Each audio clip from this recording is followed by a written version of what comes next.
Suivez sur Internet les choses qu'on enseigne. Prenez le temps vous-même de leur dire ça c'est bon et ça c'est mal. Ça c'est bon et ça c'est mal. Que ça sorte de vos propres bouches.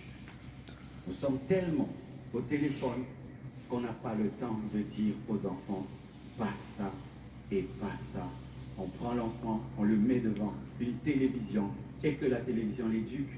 Et demain, l'enfant te manque du respect, te parle comme il entend parler à la télévision. Tu le traites d'impoli, mais c'est toi qui l'as déposé devant une télévision pour que la télé l'éduque à ta place. Teste le niveau d'instruction que tu as donné à tes enfants. Un conseil que je vous donne, vaut mieux porter une chaussure de 10 $, mais de payer des études de 100 $ à ton enfant. Vaut mieux porter une montre de 5 $ et de payer des études de 500 $. Vaut mieux manger le fondue du 1er au 30, mais de payer des grandes études à vos enfants.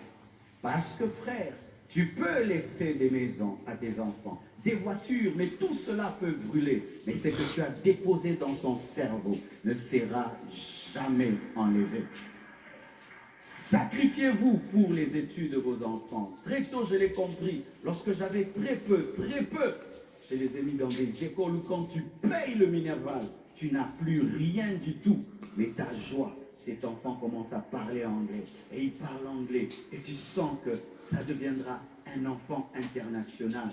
Au lieu d'investir en vous, investissez dans vos enfants, dans le futur de vos enfants. Aujourd'hui, nous sommes dans un monde de compétition, mes frères. Et la plupart des temps, dans notre pays, les écoles ne sont pas assez compétitives. Alors payez le prix, payez le prix. Si tu ne vas pas avoir les très grandes écoles, mais quand même une bonne école. Et si tu